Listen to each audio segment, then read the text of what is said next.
Assalamualaikum semuanya. Jadi di video kali ini aku mau presentasikan atau menjelaskan mengenai sedikit materi, salah satu materi ya lebih tepatnya di mata kuliah Ulumul Quran. Tapi sebelumnya aku memperkenalkan diri dulu nih. Namaku Siti Nur Akila Erlia Putri, biasa dipanggil Akila. NIM-ku 2510607026. Ya, aku salah satu mahasiswa arsitektur angkatan 25. Jadi, materi yang ingin aku jelaskan di sini mengenai perkembangan Al-Quran pasca kualifikasi. Jadi langsung saja ke breakdown materi yang aku jelaskan itu. Pertama, akan memecah dulu permasalahan mengenai membaca Al-Quran, kenapa bisa ada masalah gitu setelah kodifikasi dari Al-Quran tersebut. Terus ya. Jadi masalahnya itu setelah dikodifikasi atau dibukukan itu terjadi bahasanya itu kayak perbedaan cara baca. Jadi kan Al-Quran nih sudah dibukukan, ya dikodifikasi, dibukukan, terus disebar nih ke banyak tempat, banyak daerah. Cuma masalahnya di tiap-tiap daerah itu cara membacanya tuh berbeda-beda. Nah, sedangkan kalau Al-Quran cara membacanya beda sedikit saja, maknanya tuh udah bakal beda jauh gitu. Ini dia problem utamanya. Berbeda cara membaca, berbeda artinya.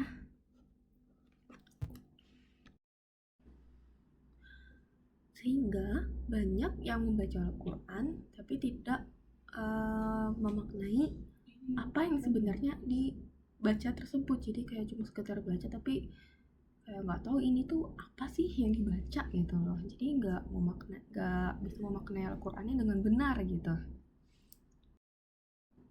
Jadi masyarakat pada masa itu banyak ketukar nih antara huruf-huruf yang mirip. Ini kan masih belum ada tanda titik ya, belum ada harokat gitu, jadi masih Arab gundul gitu.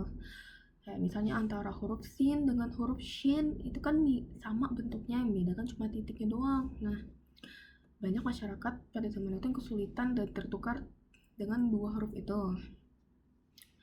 Sehingga kemudian pada masa pemerintahan Ali bin Abi Thalib, beliau memerintahkan Abu al-Aswad al-Du'ali, kalau nggak salah namanya, untuk membuatkan tanda-tanda baca, terutama ya untuk menghindari kesalahan pada membaca Al-Quran atau saat membaca Al-Quran gitu. Sehingga muncullah variasi pertama, yaitu variasi titik, yang kalau disamakan dengan yang sekarang itu titik itu ibarat harokat. Jadi pertama itu ada tanda titik dulu, itu ini jadi dia ada 4 gitu ya, 4. Yang pertama itu dia bacanya jadi kayak fathah. Jadi kalau titiknya ada di atas huruf, dia bacanya kayak fathah. Yang kedua, titiknya di bawah huruf, nih bacanya kayak kasroh. Lalu titik di sebelah kiri huruf, ini dia bacanya kayak domah. Lalu ada 2 titik, ini dia berarti sukun. Pada awalnya ada 4 ini.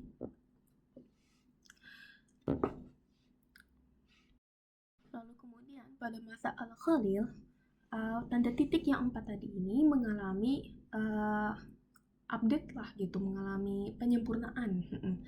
Jadi yang awalnya fathah itu dia dilambangkan dengan titik di atas huruf, ini dia diganti dengan alif miring di atas huruf, udah kayak fathah yang sekarang. Lalu untuk kasroh, ini dia yang awalnya tadi titik di bawah huruf, itu diganti dengan ya di bawah huruf. Jadi ada huruf terus bawahnya tuh ada ya gitu, ya kecil.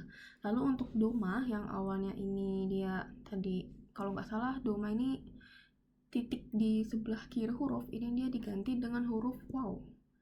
Jadi ada huruf waw kecil di atas huruf gitu.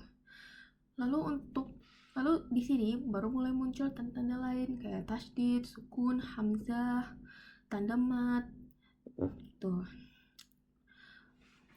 yang itu memang udah sama kayak yang sekarang kita kenal gitu. Lalu setelah itu, pada akhir abad pertama atau awal abad Hijriyah, itu muncul tanda wakaf gitu.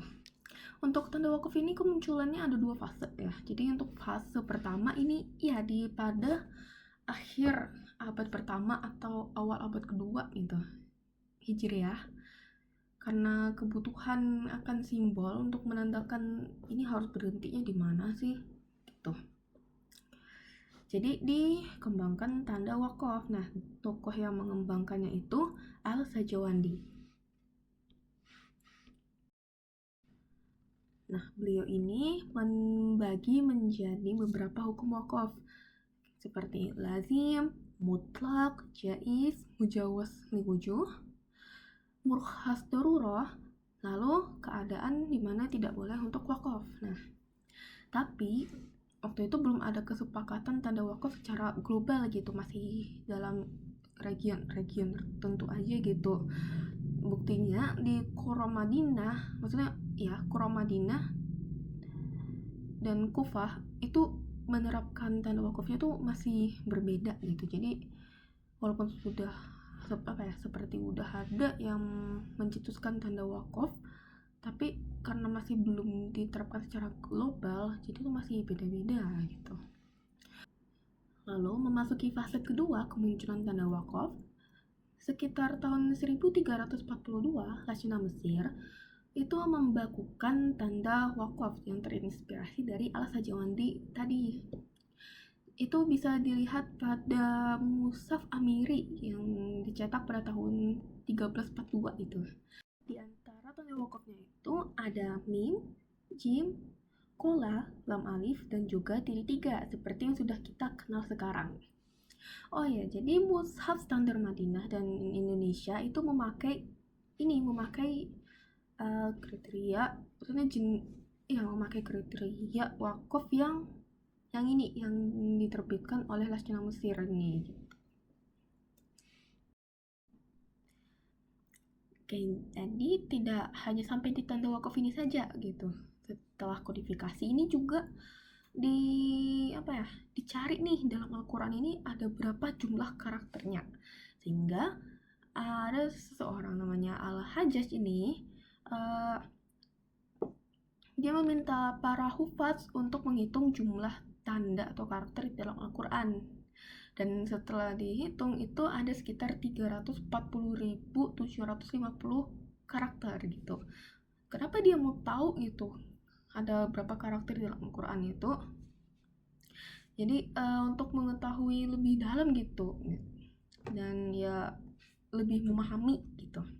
Jadi Al-Quran itu sebenarnya udah mulai dicetak sejak abad 16, cuma karena masih banyak kesalahan, masih kayak ya ditolak gitu. Kemudian berkembang sampai pada abad ke-19 ya, abad ke-19 di salah satu daerah di Rusia itu diterbitkan Al-Quran gitu yang memang sudah benar gitu ya, sudah benar. Hingga pada 1924 ya, itu Al-Azhar Kairo itu menerbitkan Mushaf Al-Quran menjadi acuan internasional. Begitu. Jadi untuk menutup videonya, ini pasca kodifikasi Al-Quran itu banyak terjadi peristiwa ya untuk menyamakan bacaan Al-Quran di kalangan para umat dengan berbagai bahasa logat yang berbeda-beda. Dengan adanya tanda-tanda yang sudah diberikan oleh para ulama terdahulu, sehingga kita baca Al-Quran sekarang dapat lebih memahami apa yang kita baca gitu dan tidak salah pengertiannya. Baik, sekian dari saya, kurang lebihnya mohon maaf bila ada salah kata. Karena jika ada yang salah tolong dikoreksi karena juga masih belajar. Sekian, wassalamualaikum warahmatullahi wabarakatuh.